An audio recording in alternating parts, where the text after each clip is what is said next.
예, 시간이 되었으므로 우리 함께 마음과 정성과 뜻을 모아서 하나님께 예배로 나아가겠습니다.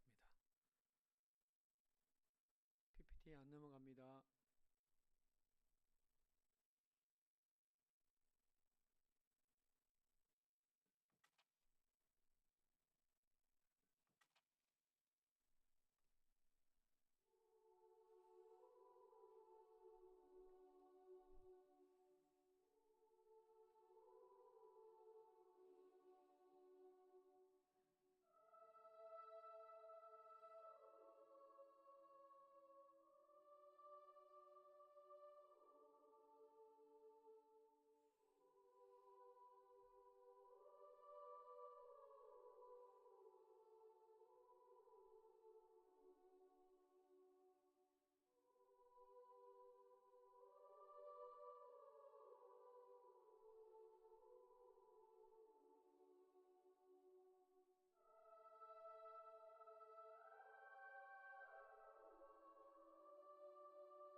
빛으로 오신 예수님을 바라보며 우리 함께 타종과 함께 침묵으로 하나님께 나아가겠습니다.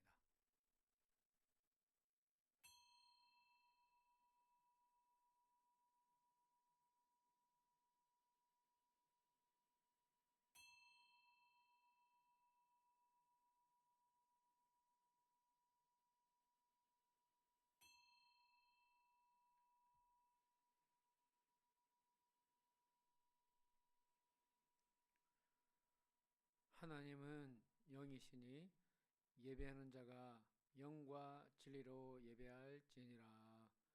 아멘.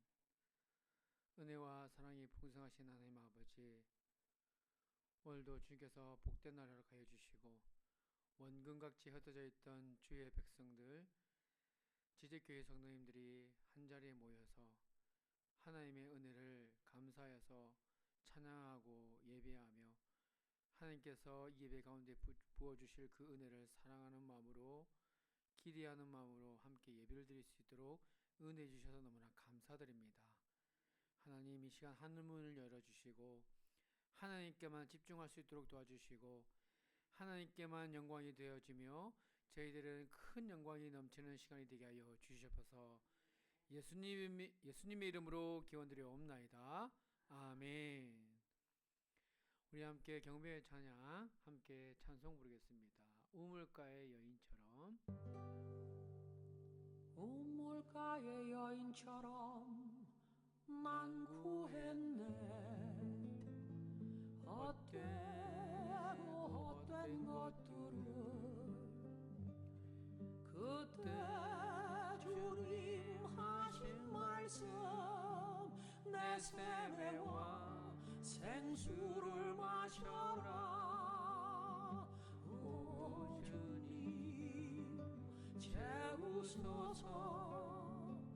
나의 잔을 높이 듭니다. 하늘 양식 내게 채워주소서. 넘치도록 채워주소서. 많은 사람들이 찾았었네. 무엇을요? 헛되고 헛된 것들을 주 안에 감추인 법에 세상 것과 난 비길 수 없네. 오 주님 채우소서. 나의 잔을 높이 듭니다. 하늘 양식 내게 채워주소서. 넘치도록 채워주소서.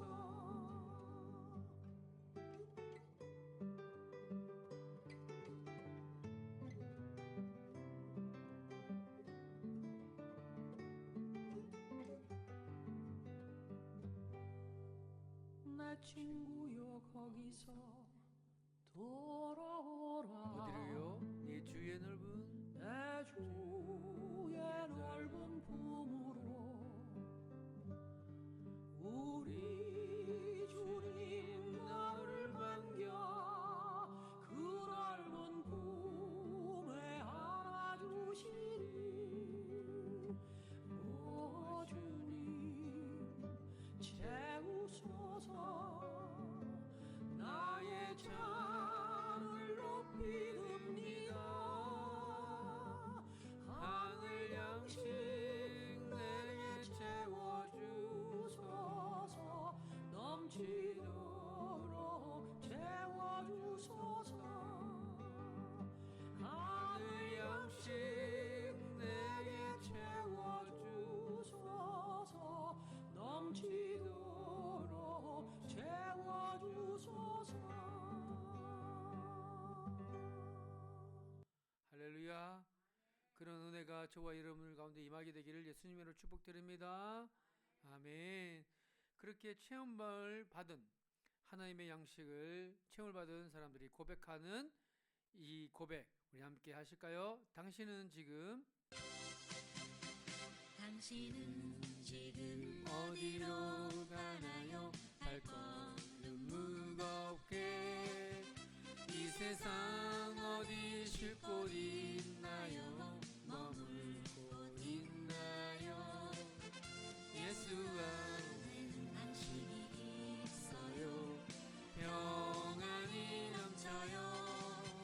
십자가 모열 믿는 자마다 구원을 받아요. 예수 믿으세요.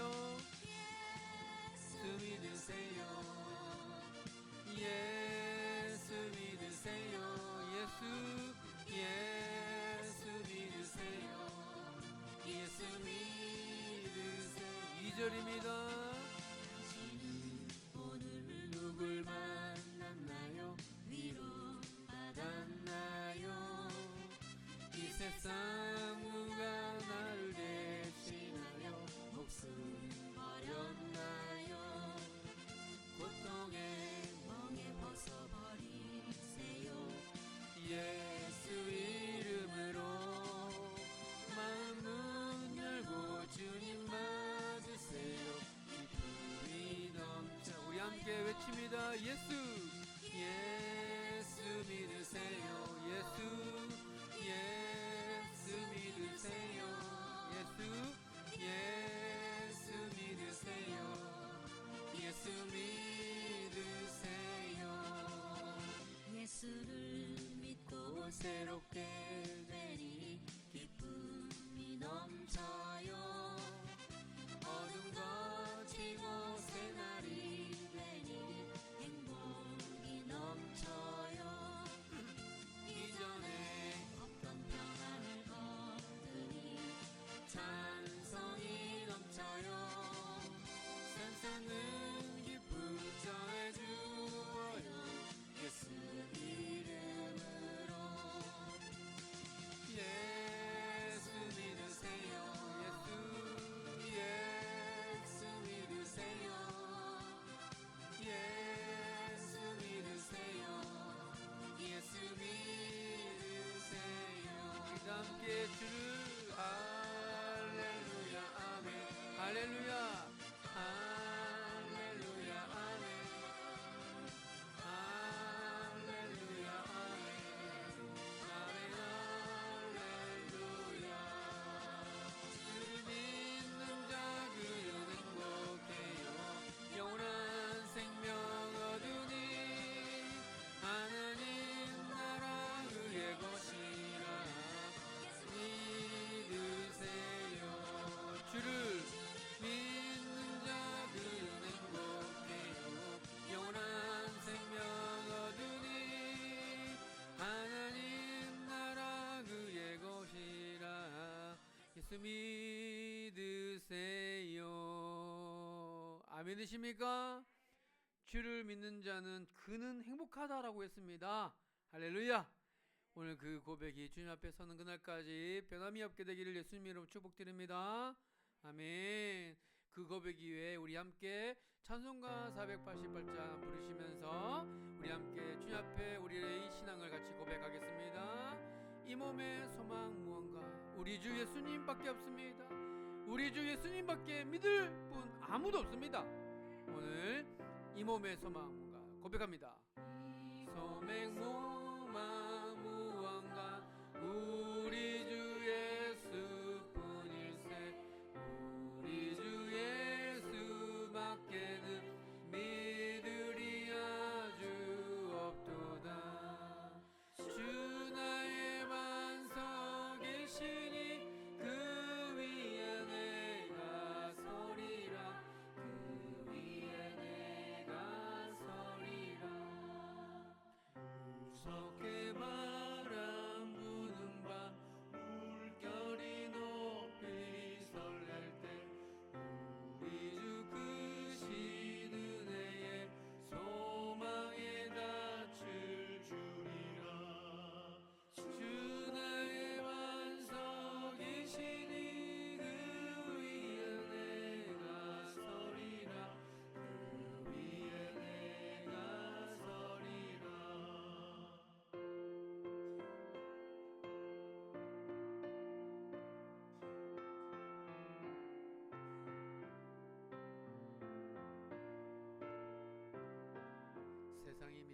세상에 믿던 모든 것 끊어질 그날 되어도 우주의 언약 미사와 내 소망 더욱 크리라. 주 나의 반석이시니 그 위에 내가 서리라. 그 위에 내가 서리라. 바라던 천국 올라가 하나님 앞에 배울 때 구주의 의를 힘입어 어여시 바로 서리라. 주 나의 반석이시니 그 위에 내가 서리라. 그 위에 내가 서리라.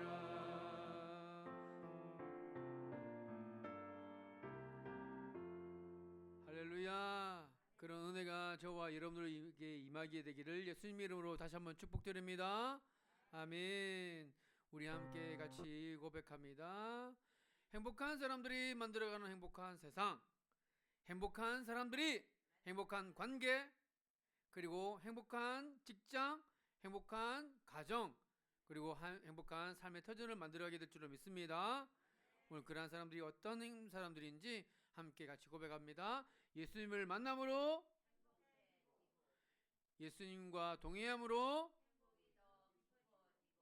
예수님을 전함으로 행복한 세상을 만들어 갑시다. 할렐루야. 아멘, 아멘, 아멘. 오늘 이 고백 이후에 우리 함께 같이 기도하실 때 우리 예배를 위해서 이 성령 정님이 기도해 주시겠습니다. 고마우신 아버지 하나님, 오늘도 연약하고 병들 몸을 가지고 왔습니다. 주님 불쌍히 여겨주시고 긍휼히 여겨 주시옵소서. 주님 도와주시옵소서.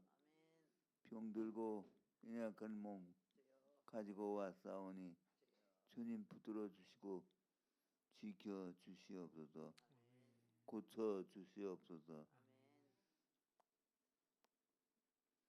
저희들은 주님 이 세상의 것을 바라고 있습니다. 하나님, 우리의 모든 소원을 이루어 주시는 우리 하나님께 감사하고 우리의 연약한 몸을 강건하게 붙들어 주시옵소서.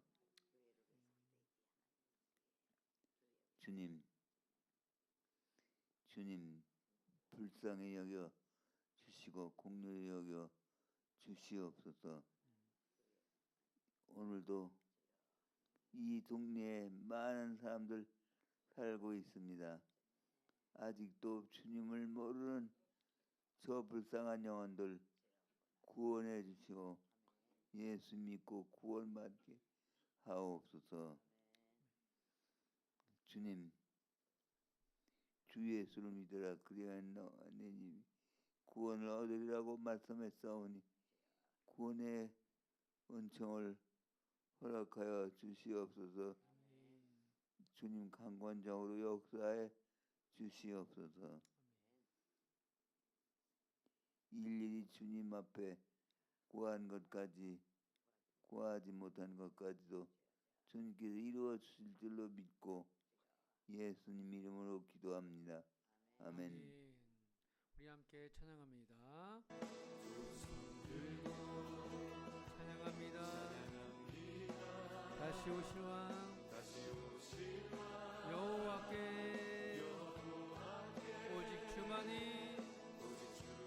이 시간 나를 다스리리. 우리 함께 결단합니다. 나 주님만을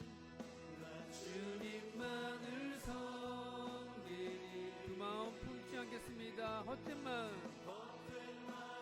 버리고 성령이여 이 시간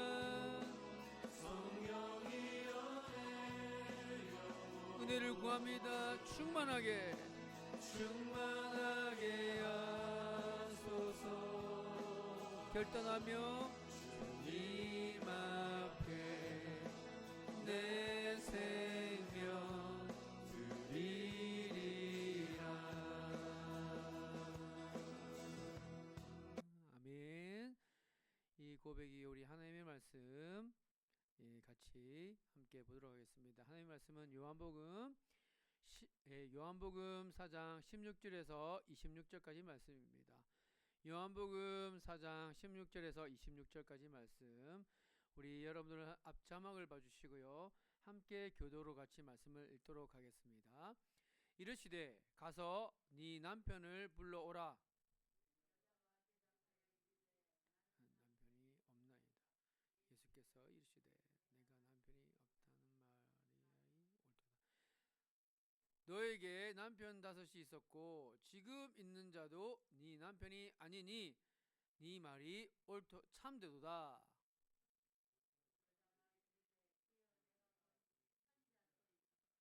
우리 조상들은 이 산에서 예배하였는데 당신들의 말은 예배할 곳이 예루살렘에 있다 하더이다.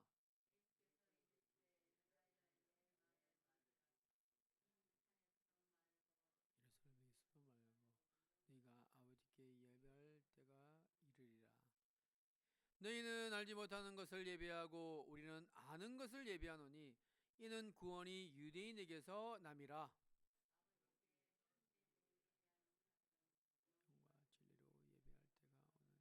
진리로 예배할 때가 오는 곧 이때라. 여호와께서는 자기에게 이렇게 예배하는 자들을 찾으시니 하나님은 영이시니 예배하는 자가 영과 진리로 예배할지니라. 그대 메시아 곧 그리스도라 하는 이가 오실 줄 내가 아노니. 함께 읽겠습니다. 예수께서 이르시되 내게 말하는 내가 그라 하시니라. 아멘. 이것은 살아계신 하나님의 말씀입니다. 나의 보아드리니 주여 받아 주셔서 하늘 나라 위하여 주 뜻대로 쓰소서.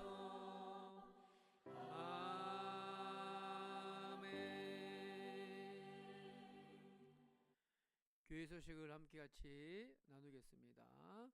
교회 소식은 여러분들이 주보를 참고해 주시면 감사하겠고요.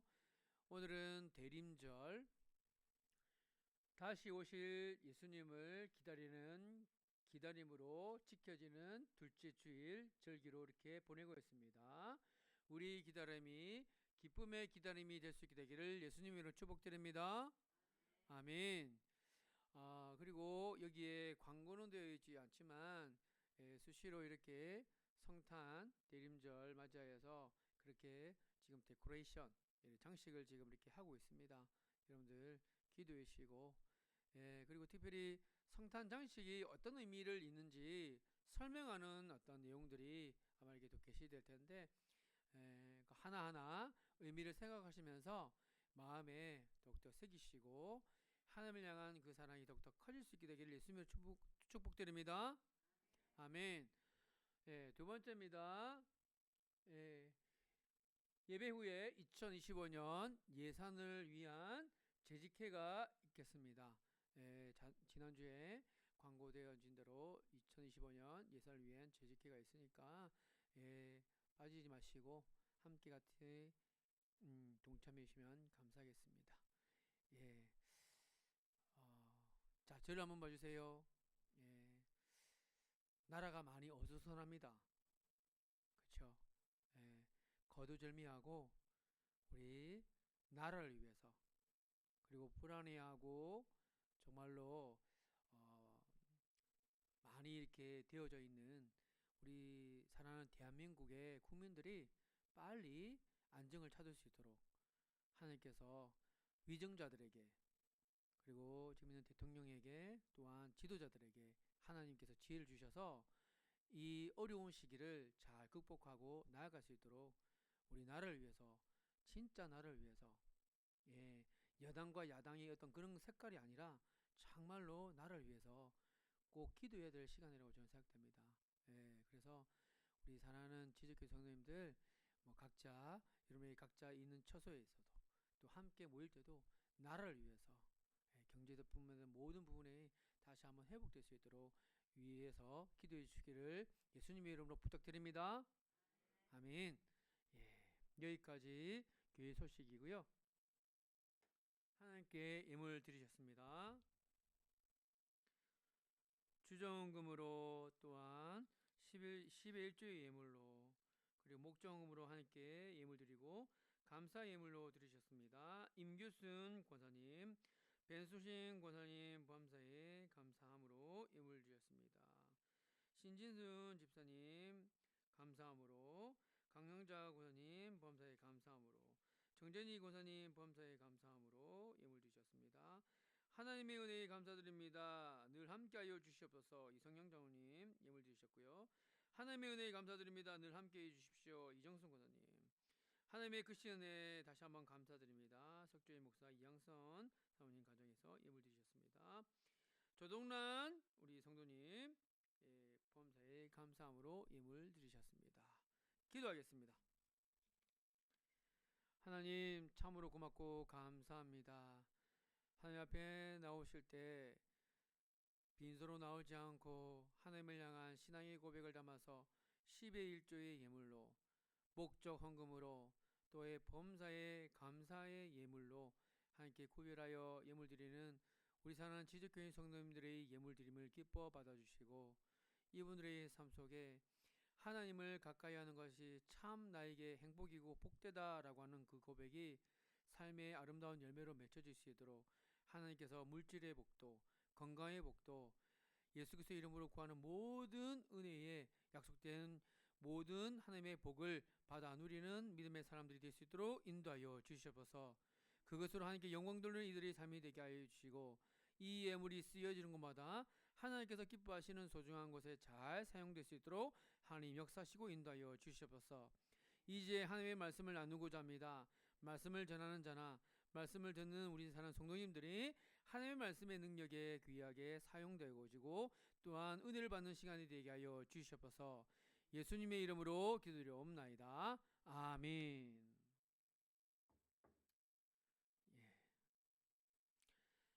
오늘 설교 제목은 하나님의 마음을 이해합시다 라고 하는 제목으로 같이 나누겠는데요. 제가 하나님의 마음을 하면 여러분들이 이해합시다 라고 외쳐주시기 바랍니다. 하나님의 마음을 다시 한번 하나님의 마음을 할렐루야 아멘. 그 말씀으로 우리 함께 잠깐 말씀을 같이 나누도록 하겠습니다. 자, 여러분들 요즘에 사시는 게 좀 어떠세요? 힘드시지 않으세요? 편하십니까? 할렐루야. 예, 그렇게 고백하는 게 은혜입니다. 예, 고백이고요. 그럼에도 불구하고 여전히 삶의 부분들이 여러분들이 너무나 힘들고 어려워서 그렇게 지쳐있는 마치 목마른 그런 삶을 살아가는 사람들 있습니다. 그렇죠? 마치 예, 영원히 목마르지 않는 물을 달라고 하는 사마리아 여인처럼 그렇죠? 물좀 줘요 뭐뭐뭐뭐뭐 말라요 내 머리가 어떻게 해줘요 물 좀 달라고. 목이 너무나 마릅니다. 내 머리가 흠뻑 젖도록 물을 달라고 하는 이 외침처럼 그렇게 행복을 추구하고 행복한 삶을 꿈꾸며 나가는데 영 마음에 들지 않아. 행복하지가 않아요. 그렇죠? 예. 그런데 제가 참으로 흥미로운 다큐멘터리를 하나 봤습니다. 그 다큐멘터리가 어떤 다큐멘터리냐면요. 굉장히 부유하고 자기가 원하는 것을 다 누리며 사는 사람들 있잖아요. 그죠? 돈이 많고 내가 하고 싶은 대로 다 하는 사람들. 그 사람들이 뇌를 찍고요. 뇌 사진을 찍고 반대로 그렇지 못하는 사람들이 뇌를 찍었습니다. 그런데 차이가 나는 게 하나 있었어요. 그게 뭐냐면 모든 걸 누리고 돈도 있는 만큼 있고 자기가 하고 싶은 대로 다 쓰는 사람들이 딱 한 가지가 없어요. 뭐가 없느냐? 공감 능력이 없대요. 뭐가 없다고요? 공감 능력이 없대요. 그래서 실험을 했습니다. 어떤 실험을 했냐면 준법 정신, 교통 질서를 얼마나 지키느냐라고 했던데 위에 있는 메르세데스라고 하는 이 차는 굉장히 비싼 차예요. 근데 이 비싼 차를 타고 있는 사람들은요, 준법 정신으로 그 교통 질서를 잘 지킬까요? 안 지킬까요? 안 지켜요. 안 지키더라 이 말이에요. 거의 신호 무시. 자기가 하고 싶은 대로 다 하더래요. 반대로 아래에 있는 구형 다치 콜트라고 하는 이 차는 굉장히 저렴한 국민들이 서민들이 타는 차래요. 외국에서 했던 실험입니다. 그런데 이 사람들은 준법 정신을 정말로 잘 지키더래요. 정신으로 교통질서 잘 지키더라는 거예요. 무슨 말이냐? 여러분들이 우리가 아는 대로 정말 공감을 잘할 수 있는 사람이 인간다운 사람이라고 한다면 지나친 풍요로움 또한 내가 원하는 것을 다 할 수 있는 그런 것들은 그런 삶은 잠깐 내려놓고 다른 사람들과 함께 공감할 수 있는 그런 훈련을 하지 않는다면 참으로 공감하기 힘든 사람으로 전락할 수 있다 이 말입니다. 가장 위대하시고 가장 높으신 그분은 최고의 공감을 일으키시는 분이십니다. 그분이 누구냐? 바로 예수님이시죠. 예수님은 인간으로서 경험하신 고통, 우리가 겪을 수 있는 모든 고통을 다 경험하셨어요. 예를 들어서 예수님은 가난을 경험하셨습니다. 가난을 경험한 것이 얼마나 어떤 어려움이 있는지 무엇인지 아셨어요. 왜냐하면 경험하셨기 때문에.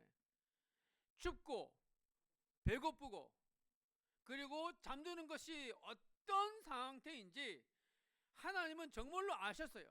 왜냐하면 하나님의 아들이신 예수님은 가난해지는 것이 무엇인지를 정확하게 아십니다. 왜요? 경험하셨으니까. 그분은 집이 없으셨어요. 그렇기 때문에 집을 가지지 못한 이들과 함께 그 마음을 아신다 이 말입니다. 예수께서 가라사대 여우도 굴이 있고 공중의 새도 집이 있는데 나는 인자는 머리 둘 곳이 없다라고 말씀하셨습니다. 가난이 무엇인지를 아신다 이 말이에요.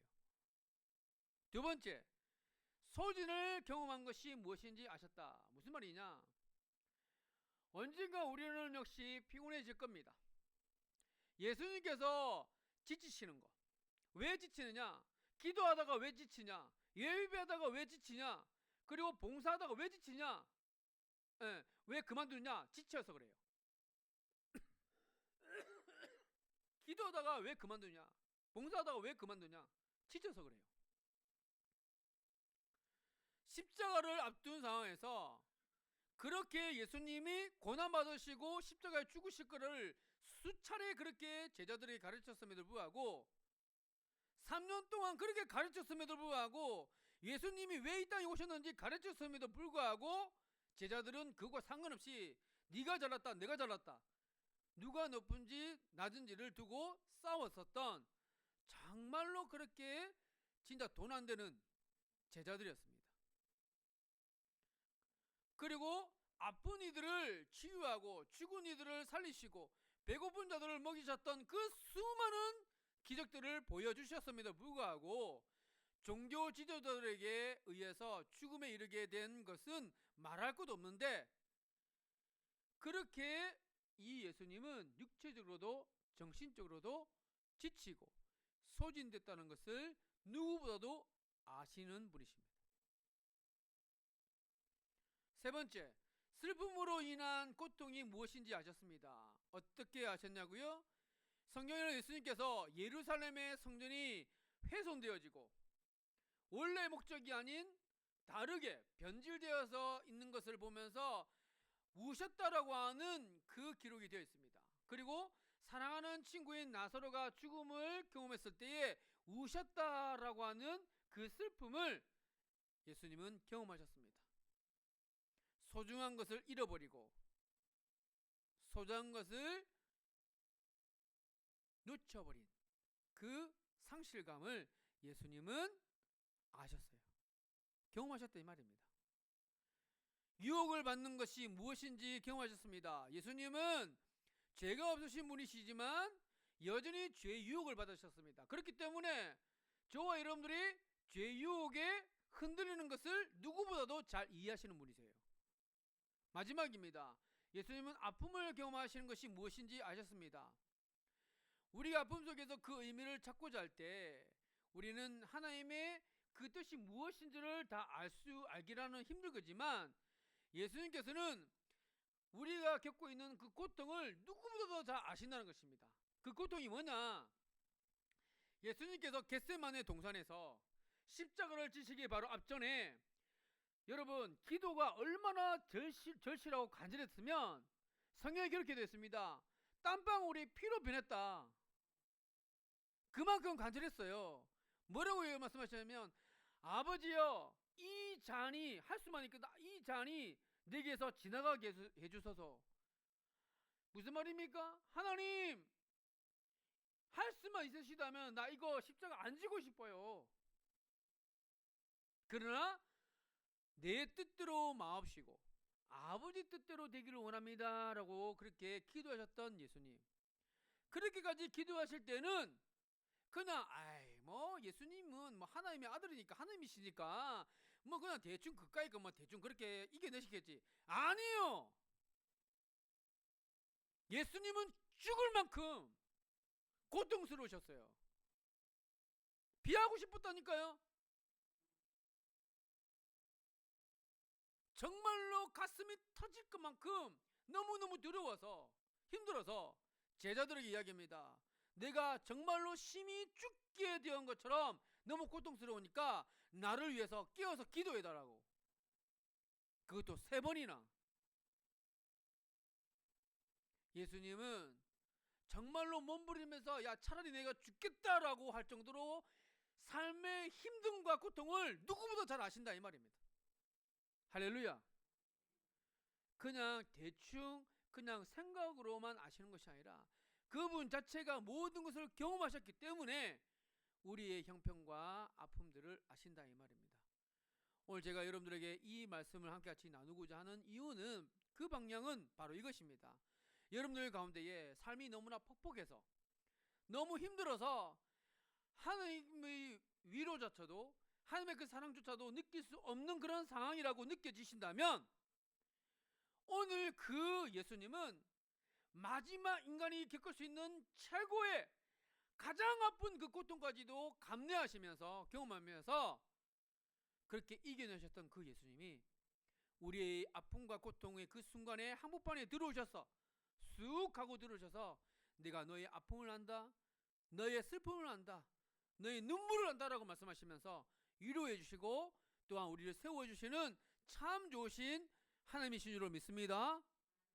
그 하나님으로 인하여서 다시금 힘을 얻고 흔들리는 마음이 주님으로 말미암아 굳건한 나의 반석이시니 그 위에 서겠다라고 하는 그 고백과 함께 일어서는 은혜가 있게 되기를 예수님의 이름으로 축복드립니다. 아멘. 오늘 그 하나님의 말씀이 오늘 우리에게 다가오는데요.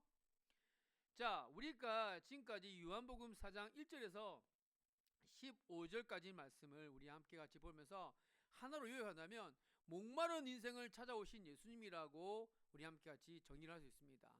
그 내용을 일일이 설명하는 것보다는 오늘 간단한 영상으로 여러분들 요한복음 4장 1절에서 15절까지 말씀을 함께 같이 영상으로 요약된 것을 보도록 하겠습니다.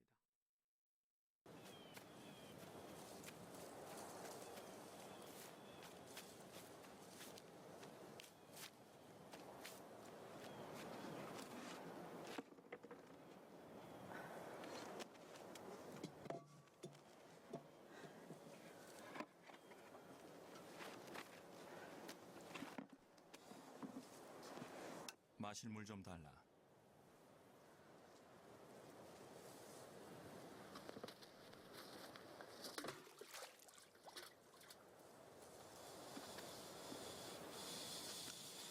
당신은 유대인이면서 어찌 사마리아 여자인 제게 물을 달라 하십니까? 유대인은 사마리아인과 상종하지 않지 않습니까? 네가 만일 하나님의 선물과 너에게 물 달라 하는 이가 누구인지 안다면 오히려 네가 그에게 구하였을 것이며 그는 너에게 생수를 주었으리라.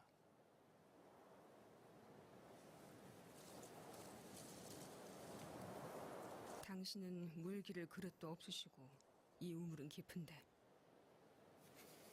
어디서 당신이 그 생수를 얻으시겠습니까? 당신이 우리 조상 야곱보다 더 큰 분입니까? 그는 이 우물을 주었고 또 자신과 아들들과 가축을 다 먹였나이다. 이 물을 마시는 사람은 누구나 다시 목마르겠으나 내가 주는 물을 마시는 사람은 영원히 목마르지 아니하리라. 내가 주는 물은 그 사람 안에서 솟아나는 샘물이 되어 그를 영생으로 이끌리라.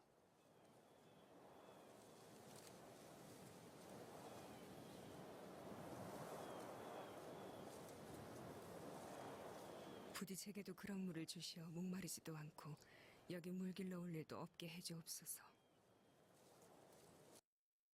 목마른 인생이었던 이 여인에게 예수님께서는 생수에 대한 이야기를 하시면서 이렇게 하니까 이 여인은 뭐라고 이야기를 합니까?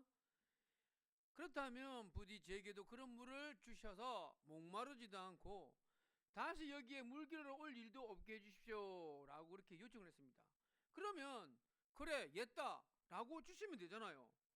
그런데 갑자기 예수님이 이상한 이야기를 하십니다. 어떻게 이야기하시냐?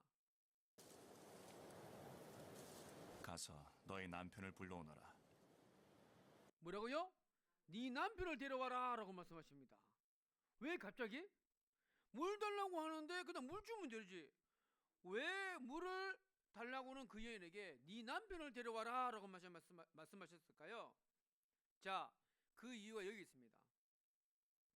한번 생각해 주십시오. 아까 앞에 영상을 쭉 보면 굉장히 날씨가 더운 정오에 아무도 날씨가 더워서 나오지 않은 그 시간에 이 여인이 혼자 나왔습니다.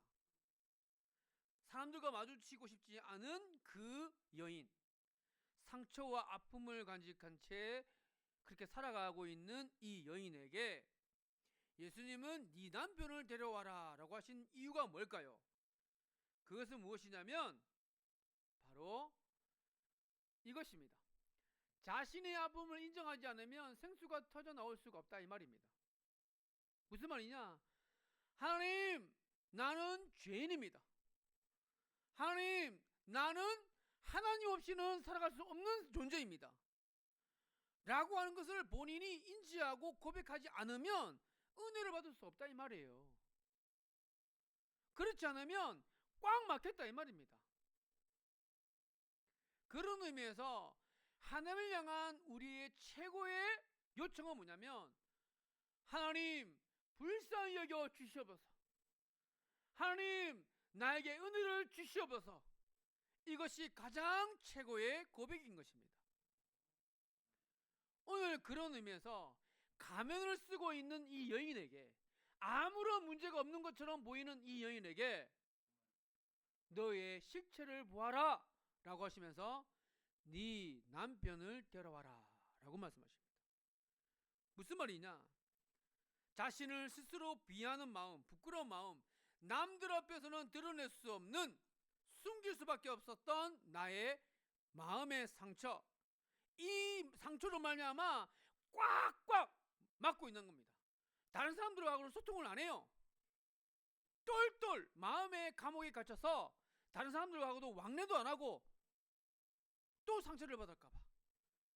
그래서 똘똘 뭉쳐있는 그 상처를 예수님이 건드리십니다. 네 남편을 데려와라. 그랬더니 이 여인이 하는 말이 여기 있습니다. 전 남편이 없습니다. 남편이 없다는 말이 옳도다. 너에게는 5 남편이 있었고 지금 있는 이도 원래 네 남편이 아니니 그 말이 맞도다. 자, 뭐라고 얘기합니까? 오늘 본문 말씀 보면 여자가 대답했습니다. 나는 남편이 없습니다. 남편 데려오라셨는데 남편이 없어요 라고 이야기를 합니다. 그랬더니 예수님이 네가 남편이 없다 하는 말이 맞다. 전에는 남편이 5이 있었고 지금 있는 남자도 남편이 아니잖냐 라고 말씀하십니다. 자, 여기서 이렇게 해석하시는 분이 있어요. 이야, 참으로 예수님 대단하다. 척 보면 안다. 기가 막히네. 용하네. 이렇게 생각하시면 안 된다 이 말이에요. 그거를 말하려고 하는 게 아니라 예수님이 이렇게 말씀하신 그 내용이 뭐냐면, 너 참으로 힘들게 살았구나. 애쓰고 감추고 싶었었던 너의 과거가 내가 보니 참으로 힘들고 고생스럽게 살아왔구나 라고 하는 마음으로 이 여인을 살피고 있는 거예요. 여러분 한번 보세요. 남편이 5명이 있었다 그랬습니다. 실제로 결혼 관계가 5명이 있었는지 아니면 은유적인 어떤 표현인지는 잘 알 수는 없지만 잘 알 수는 없지만 5명의 남편이 있었다라고 하는 말은 뭐냐? 그 여인 속에는 채워지지 않는 뭐가 있었다요? 결핍이 있었다는 거예요. 아, 이 사람을 만나면 나는 행복할 거야. 이 남자와 결혼하면은 나는 행복할 것 같아 라고 했는데 만족스럽지 않아요. 그쵸? 이혼하고 다시 어떤 남자를 만났어. 그래서 이 사람하고는 행복할 줄 알았는데 행복이 망가져 버렸어요. 그쵸? 중독, 채워지지 않는 사랑 욕구가 너무너무 공허해서 무언가를 계속 추구합니다. 뭘까요? 돈이요. 뭘까요? 술이요. 뭘까요? 그렇게 계속 뭔가 결핍되어 있으니까 계속 찾게 됩니다. 사람의 인정 욕구. 아무리 채워도 채워지지 않는 결핍에서 탈출하는 방법은 무엇일까요? 바로 예수님을 만나는 것입니다. 할렐루야. 그 고백이 뭐냐면 4세기 5세기 때 그렇게 최고 영성으로 알려진 바로 어거스틴, 이 사람이 방황하다가 예수님을 만나고 나서 고백을 합니다. 늦기야 당신을 만났습니다. 누굴 만났다고요? 예수님을 만났다는 거예요. 나의 마음의 그 결핍, 일찍부터 예수님을 만났더라면 채워졌을 그 결핍, 이제 늦게야 당신을 만나서 나의 이 결핍이 채워집니다. 할렐루야. 예수님을 만남으로 행복하고 예수님과 동행함으로 그 행복이 깊어지고, 할렐루야. 여러분, 그럼에도 사람들은 무엇을 찾느냐? 그 결핍을 채우기 위해서 돈을 찾죠. 그리고 명예를 찾습니다. 권력이 뭡니까? 바로 나무 목자 옆에 있는 이 황새가 나무 위에 앉아서 아래를 내려다보는 것이 바로 권세예요. 그 권세. 그리고 쾌락. 요즘에 먹방 엄청 많죠. 그리고 소유욕, 늘 갖고 싶다. 이것으로 채워지면 나는 행복할 거다라고 돈이면, 명예면, 권세면, 쾌락이면, 그리고 소유하면 행복할 거라고 생각했는데 안 되더라 이 말입니다.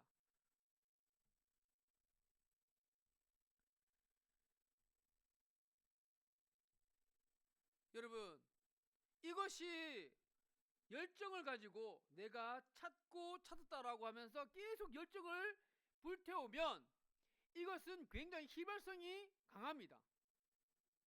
사라져버려요, 곧. 그쵸?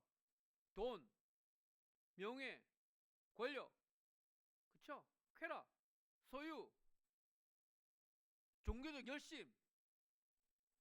휘발성이 강하기 때문에 지속성이 있다 없다? 없다. 그래서 무엇을 합니까? 우리는 또 다른 것을 찾죠. 그러다가 우리는 점점점 결핍이 느껴집니다. 이것도 아니네. 그래서 다른 걸 찾죠. 이건가? 긴가? 그러다가 또 그것을 찾았다고 생각하면 열정을 부르다가 그 휘발성이 강하니까 그 기분이 사라져 버리면 또다시 공허하며 찾아왔죠. 이것이 계속적으로 악순환. 그렇지 않습니까?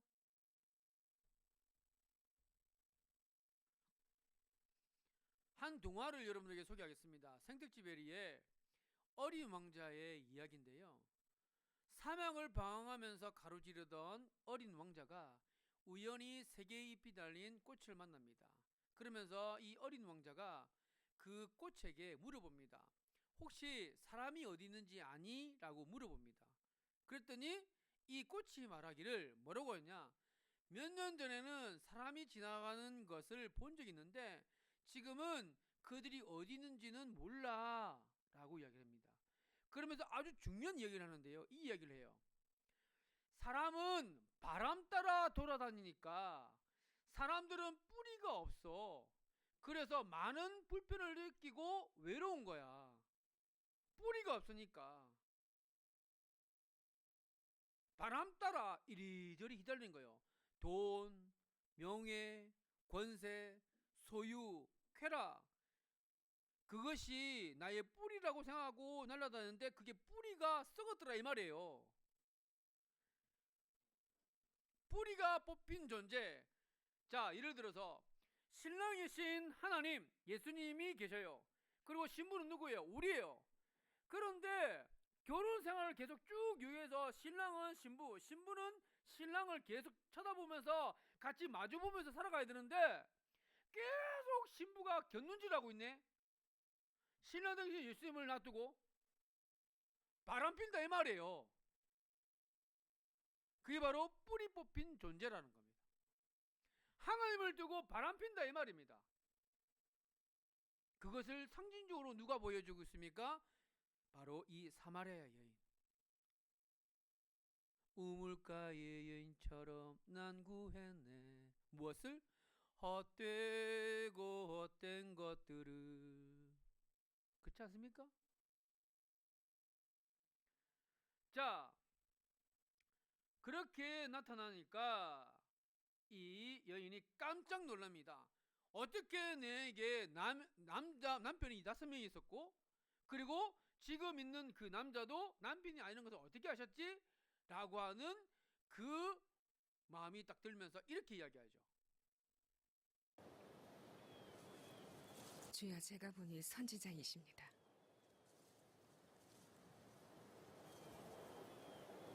우리 조상들은 이 산에서 예배하였는데 유대인들은 예배할 곳이 예루살렘에만 있다 합니다.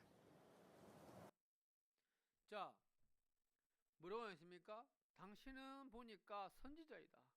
야, 꿰뚫어보는 그런 능력이 있네요. 선지자입니다. 그러면서 하는 말이, 우리 조상들은 이 산에서 예배하였는데 당신들의 말은 유대인들을 가리킵니다. 유대인들은 예배할 곳이 예루살렘에만 있다라고 이야기를 합니다. 무슨 말입니까? 장소의 문제예요. 장소의 문제. 우리는 여기서 여기 그리심산에서 예배를 드리고 있는데 당신들은 저기 예루살렘에서만 예배 드린다면서요? 라고 지금 따져서 묻습니다. 그랬더니 이 예수님이 이야기를 합니다. 장소의 문제예요. 그렇죠? 장소의 문제입니다. 어디서 드린다가 중요하다라고 이야기하는 이 여인. 자, 우리나라로 보면 어떻습니까? 우리 권사님들 이게 혹시 옛날 부엌 구조 혹시 아세요? 예. 자, 이 부엌 구조에 보시면 이거 저기 조왕신이라고 아십니까? 조왕신. 조왕신이라고 하면 일명 뭡니까? 부엌신이에요. 부엌신. 붓뚜막이 가면 앞에다가 조왕신이라고 해서 이렇게 그림을 앞에 그려놓고 앞에 놓아두고 조왕신에게 비나이다 비나이다. 옛날에 그랬대요. 쌀독이라고 하는 그 쌀통 같은 것이 옆에 있고 거기다가 오늘도 불 꺼지지 않고 할 수 있도록 지켜달라고. 그리고 예전에 시골에 할머니 댁에 가면 지금이야 집에 다 화장실이 있어서 뭐 그런 일들이 없지만 옛날에는 그렇게 했을 때 푸세식 할 때는 뭡니까? 뒷간에 뒤에 있었잖아요. 그럴 때 밤에 그렇게 화장실 가려면 얼마나 무서워요. 그래서 할머니가 저에게 손자에게 뭐라고 말씀하시냐면 이렇게 말씀하시더라고요. 야야 주희가 그러게 뒤에 뒷간에 볼일 보러 갈 때는 이게 있다. 뒷간 귀신이 돼요. 그래서 뒷간 귀신이 있으니까 갈 때 하면서 인기척을 내래요. 왜 인기척을 내느냐 물어봤더니 뒷간 귀신이 있는데 걔가 뭘 하느냐, 뒷간에 앉아가지고 자기 머리카락을 샌대요. 하나 둘 셋 넷. 그러다가 갑자기 뒷간에 문이 확 열리면 얘가 깜짝 놀란대. 깜짝 놀라니까 너무 놀란 나머지 얘가 나를 놀리켜 라고 하면서 해코지를 한대요. 그러니까 해코지 안 나가려면 야야 내가 지금 뒷간 가니까 너 조심해 라고 인기척을 내야 된대요. 그래야 인기척을 듣고 귀신이 해코지 않고 그냥 다른 데로 간대요. 그러니까 인기척을 하라. 그러니까 뒷간을 지키는 귀신, 그리고 아까 북을 지키는 귀신, 또 뭐라고요? 우물 귀신. 우물에도 귀신이 있다고 해서 죄를 지나더라고요. 한마디로 뭡니까? 각 지역마다 장소마다 지키는 귀신이 있다라고 옛날 사람들은 믿었습니다.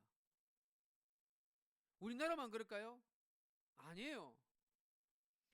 그리스 로마 신화에도 땅을 지키는 신, 하늘을 지키는 신, 그리고 바다를 지키는 신 포세이돈까지, 여기까지 각 지역마다 지키는 신이 있다라고 사람들은 생각했습니다.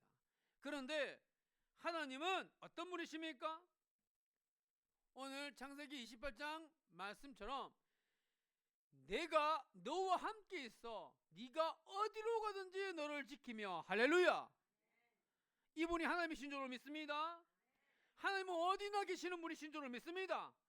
특정한 장소에만 있는 것이 아니라 어느 곳에서나 다 계신 하나님이신 줄로 믿습니다. 그러니까 장소의 문제가 아니라는 거예요. 장소의 문제가 아니라 다른 게 문제다라 이 말입니다.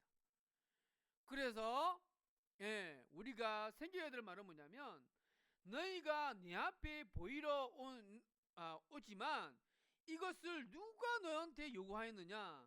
내 마당에 마당만 밟을 뿐이니라 라고 말씀하십니다. 무슨 말이냐면 야, 너 나한테 얼굴 도장 찍으러 오니? 라고 말씀하시는 거예요. 날 만나러 오려고 하는 게 아니고 얼굴 도장 잠깐 찍고 나가는 거야? 이 말씀하시는 거예요. 장소가 중요한 것이 아니라 하나님을 만나는 것이 중요한 것입니다. 할렐루야. 어디서 예배를 드리는 것이 중요한 것이 아니라 어디에서든 내가 하나님을 향해서 마음의 문을 활짝 열고 하나님을 내 마음 가운데 모시는 것이 중요한 것입니다. 할렐루야. 이것이에요. 그래서 예수님이 뭐라고 말씀하시면 이렇게 말씀하십니다. 여자여, 나를 믿으라.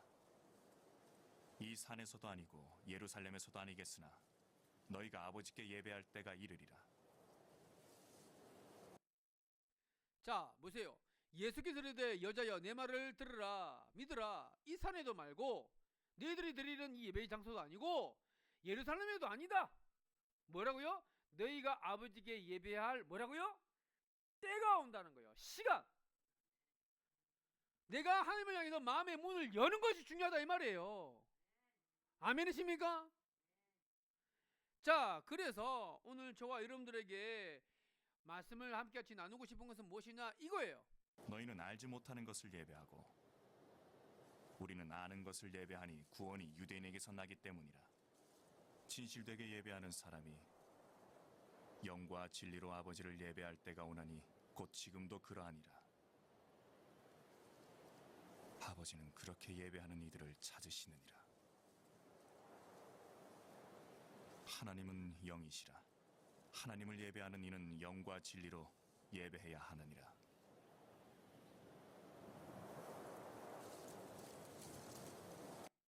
예, 다 끝납니다. 이제 조금만 힘내시고요. 자, 너희는 알지 못하는 것을 예배한다라고 이야기하십니다. 무슨 말입니까? 평생 모태 신앙으로 태어나서 그렇게 교회를 다니다가 죽을 때까지 그렇게 신앙생활이라고 해서 다녔는데 예수님을 만난 적이 없어. 하나님을 만난 적이 없어. 진짜 슬픈 이야기입니다. 안 그래요? 그렇지 않습니까? 본인을 만났다라고 느끼고 생각할지 모르겠지만 그냥 껍데기만 붙잡고 사는 거예요. 그런 의미에서 우리는 언제 철이 듭니까? 우리가 언제 철들을까요? 철이 들었다라고 이야기할 때는 바로 이때라고 저는 생각됩니다. 생선을 먹는데 가시를 바르는데 언제나 어머니는 그 쓰디 쓴 거 있잖아요. 생선. 그죠? 맛없는 거. 그걸 보면서 야, 난 이게 맛있다라고 하면서 드실 때 어릴 때는 몰랐어요. 그런데 똑같이 제 아내랑 제가 그렇게 발라주고 있다는 것을 발견합니다. 그러면서 느낀 건 이런 마음으로 부모님이 나를 사랑하고 희생하셨구나 라고 하면서 철이 들기 시작합니다. 그렇죠?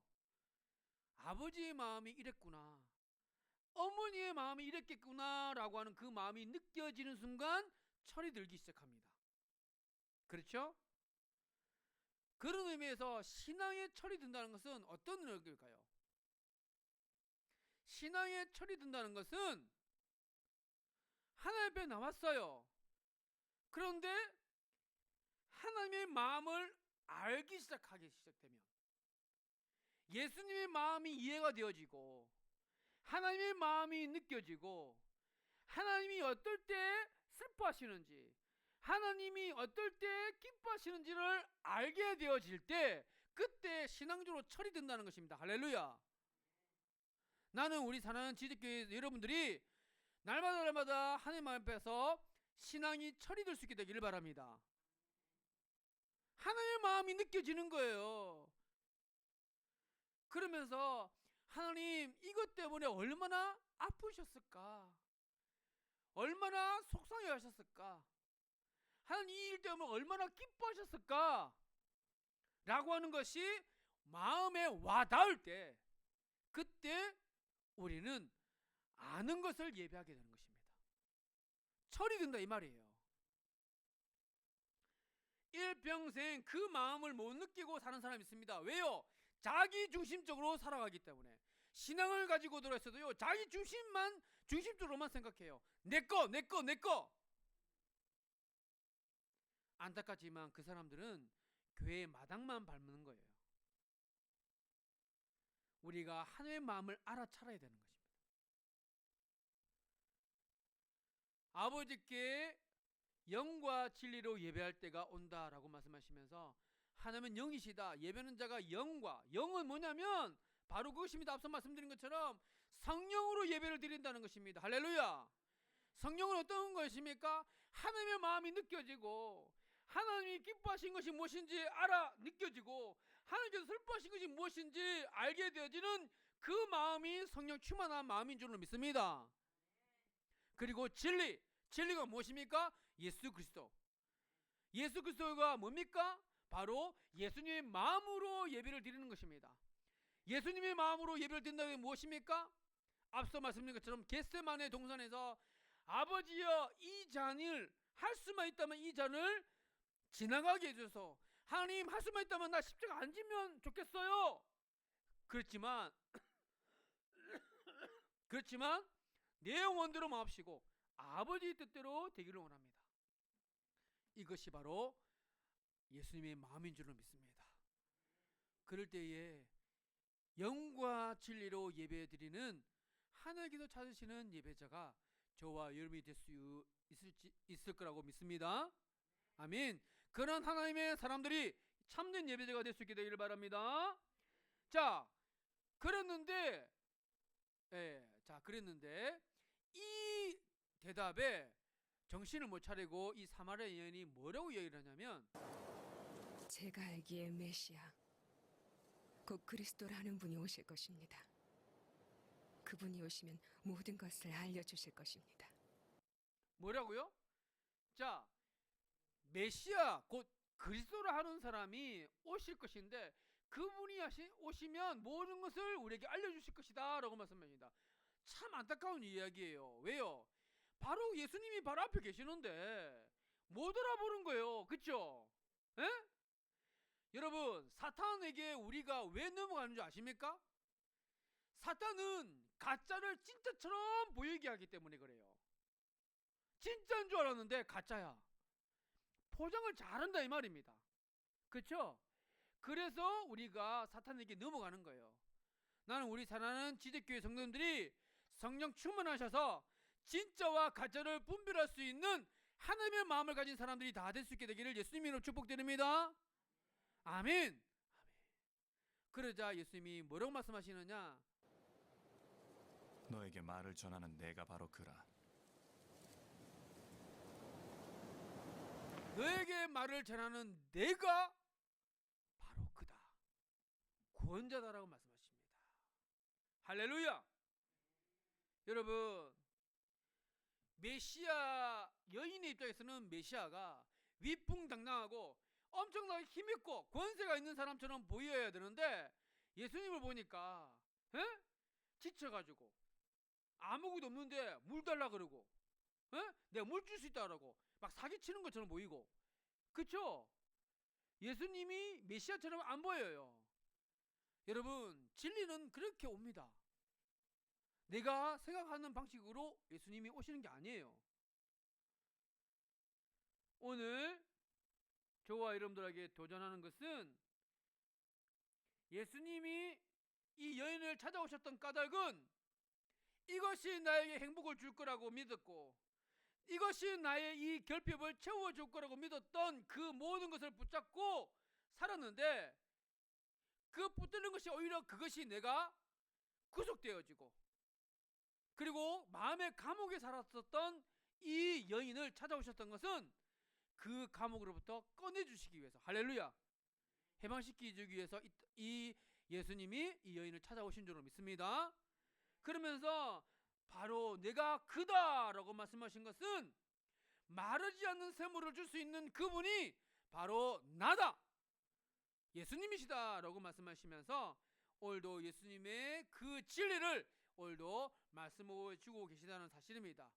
목마른 인생을 살아가고 있는 우리들이지만 영원히 목마르지 않는 바로 예수님을 날마다 내 마음속에 모시고 살아가셔서 예수님을 만나면 행복해지고 예수님과 동의하면 그 행복이 깊어지고 예수님을 전하면 행복한 세상을 만들어간다라고 하는 이 고백에 하나님의 은혜 가운데 날마다 승리하는 삶을 살아가는 저와 이름이 될 수 있게 되기를 예수님의 이름으로 축복드립니다.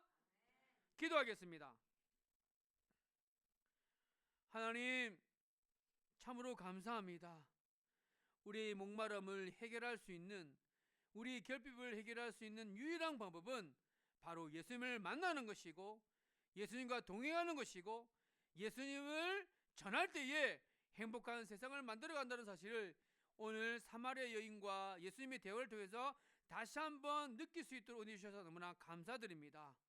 하나님, 우리가 날마다 하나님 앞에서 철든 인생으로, 철든 신앙으로 하나님의 마음을 이해하고 느끼며 나아가는 성숙한 믿음의 사람들이 될 수 있도록 인도하여 주시옵소서.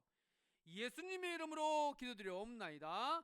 아멘. 이제는 우리 주 예수 그리스도의 은혜와 하나님 아버지 지극하신 선하심과 성령님의 교통하심이 오늘 말씀을 듣고 그 말씀을 마음에 새겨서 날마다 승리하는 삶으로 살아가겠다고 다짐하는 이 시간 예배드리시는 우리 사는 지지교회 모든 성도님들 머리 위에, 그리고 각 가정과 그리고 직장과 사업장과 모든 관계 위에, 예수님의 이름으로 기도하는 모든 기도 제목 위에, 그리고 가문 위에, 그리고 우리 사는 지지교회에 있는 분들 중에 하나님 어려움 당하신 분들과, 그리고 군대에 있는 청년들과, 그리고 환우들과, 그리고 이 평택시와 이 나라 이 민족 위에 지금부터 영원토록 함께 하시기를 간절히 축원하옵나이다.